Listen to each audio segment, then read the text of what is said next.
का अलग था नहीं लौटेंगे, गलत, जब तक तोड़ेंगे नहीं तब तक छोड़ेंगे नहीं। મને મળ્યા અને આ 10 આગેવાનોએ કીધું સાહેબ અમારા 28 ગામ હાઇડ્રો પ્રોજેક્ટમાં આ લોકોએ બારોબાર સંપાદિત કરી દીધા છે। અને તો હેલો મિત્રો, કેમ છો? મજામાં? તો આજે શનિવારનો દિવસ છે અને આજે તારીખ થઈ 8/11/2025 ના રોજ આથાડુંગરી મુકામે જે ચૈતરભાઈ વસાવા આવે છે, જે આપણે આદિવાસી સમાજ માટે જે લડત લડી રહ્યા છે ત્યાં અમે જાઉં છું આથાડુંગરી। તો જઈએ છીએ ત્યાં અને પછી ત્યાંનો નજારો દેખીએ છીએ, કારણ કે આપણે આદિવાસી આપણે કોઈ પણ પાર્ટીનું કંઈક એ નથી કરતા કે આપણે બીજેપીના છે, કોંગ્રેસના છે કે પછી આમ આદમી પાર્ટીના, પણ આપણા સમાજ માટે લડત લડી રહ્યા છે। તો આપણે સૌને જવું પડે, પાર્ટીને કે એને દેખવું ન પડે અને જવું જોઈએ। તો ચાલો જઈએ છીએ, તો મળીએ છીએ ત્યાં જઈને।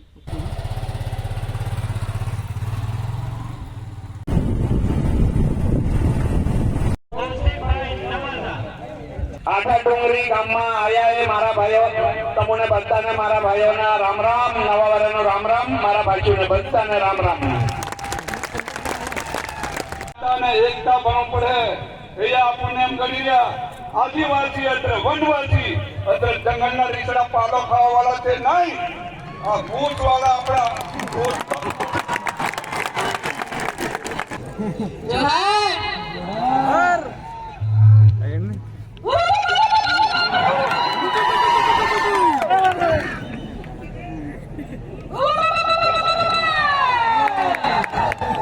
ગભરાઈને ગામમાં મીટિંગ રાખી છે કોઈએ? પબ્લિક કોઈને એમને ભૂકા કાઢી નાખવાના। એમની સંખ્યા જોઈશું આપણે કેટલી થાય છે। તો હવે એમને ખબર પડી ગઈ છે એમનો સૂર્ય નીચે પડવાનું છે। તમે પણ એમને ઘરમાંથી પગારજો, પૂછો અમારા ગેસ સિલિન્ડરના ભાવ ક્યાં છે?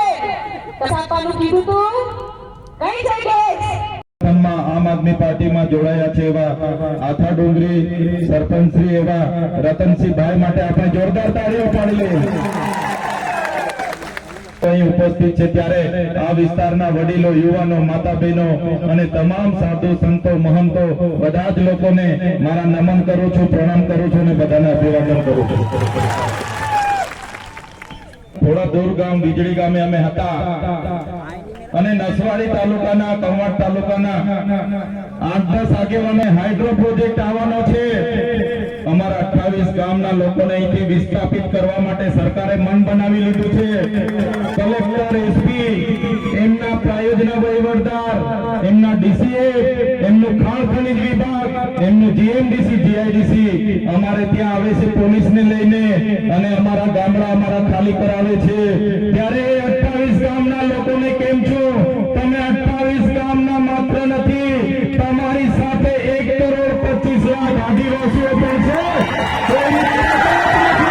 કોઈની તાકાત નથી અમારા આદિવાસીઓને અહીંથી ઉઠાડીને બહાર લઈ જશે।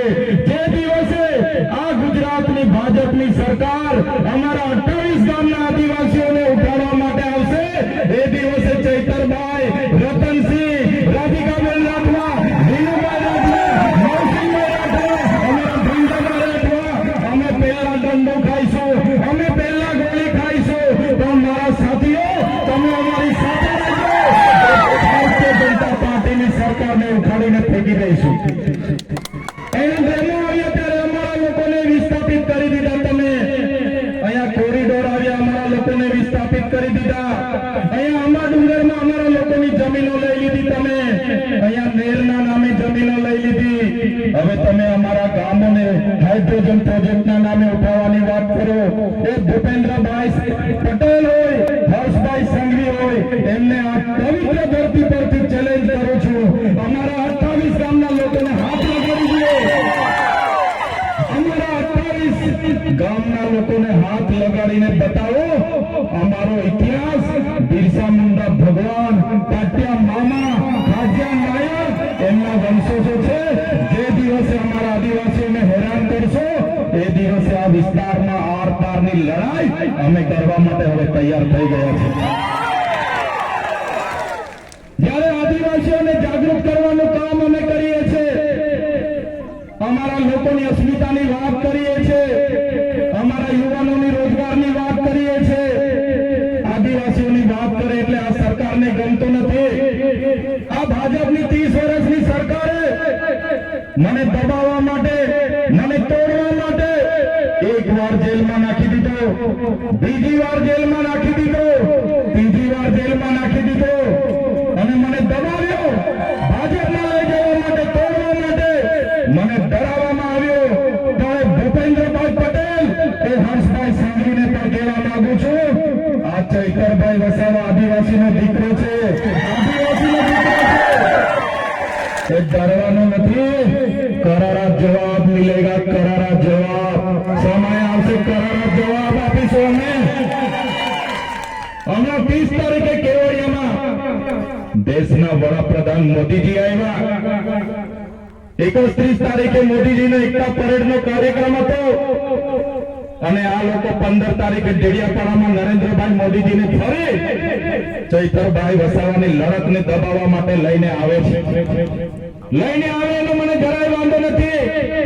અમે વડાપ્રધાન શ્રીને મારી ધરતી પર આવકારીએ છીએ, પણ જે પ્રકારે એ લોકો અમને દબાવે છે કે તમારે 15 તારીખે વડાપ્રધાન સાથે, વડાપ્રધાનના હસ્તે ભાજપમાં જોડાવાનું છે અને એ લોકોએ કીધું કે અમારું ટાર્ગેટ છે તમને 15 તારીખે વડાપ્રધાનના હસ્તે જોડી દઈશું, નહીં તો જેલ જવું પડશે.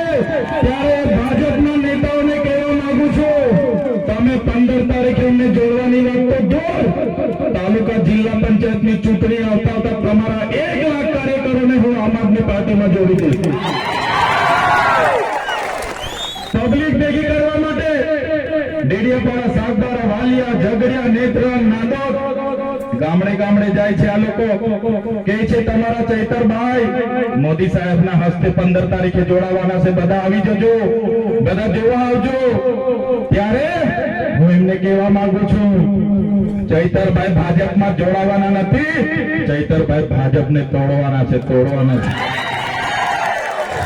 સાથીઓ, મને સામાન્ય બાબતમાં જેલમાં નાખી દીધો. આદિવાસીનો દીકરો છું એટલે ભૂપેન્દ્ર પટેલને નથી ગમતું, હર્ષ સંઘવીને નથી ગમતું. આદિવાસીઓ માટે કેમ બોલે છે, આદિવાસીઓની મિટિંગો છોટાઉદેપુરમાં કેમ કરે, એને જેલમાં નાખો. એક સામાન્ય બાબતમાં મને જેલમાં નાખી દીધો, કોઈ વાત નહીં, કોઈ વિવાદ નહીં, અને મને સેન્ટ્રલ જેલમાં 80 દિવસ રાખવામાં આવ્યો, અંધારી કોટડીમાં રાખવામાં આવ્યો, ડરાવવામાં આવ્યો, ધમકાવવામાં આવ્યો અને કહેવામાં આવ્યું કે તમને તમે 2 વર્ષ સુધી રાખીશું, 3 વર્ષ સુધી રાખીશું, જ્યાં સુધી તમે અમારી સાથે આવા નહીં માનો ત્યાં સુધી રાખીશું. પણ આ ચૈતરભાઈ તમારો દીકરો એમનાથી ડર્યો નથી. हमको क्या अंडे फंड गंड झंड समझ के रखा है क्या? ये चैतर वसावा कभी झुकेगा नहीं. करारा जवाब मिलेगा, करारा जवाब मिलेगा. ત્યારે આ ભારતીય જનતા પાર્ટી 30 વર્ષથી શાસનમાં છે, કેન્દ્રમાં એમનું શાસન છે. અમારા લોકો નર્મદાથી આત્મનિર્ભર છે. હમણાં જળ જંગલ જમીન આપણી પાસે જેટલું હતું એટલું તો આ સરકારોએ એમના ઉદ્યોગપતિ અદાણીને, અંબાણીને આપી દીધું, ટોરેન્ટોને આપી દીધું. હવે આ આપણા દેશના વડાપ્રધાન 15મી તારીખે આપણા આજે રતનસિંહભાઈ સરપંચ, ભંગ્યાભાઈ સરપંચ, નવસિંહભાઈ સરપંચ અને તમામ સરપંચો તમારી સાથે છે. કોઈ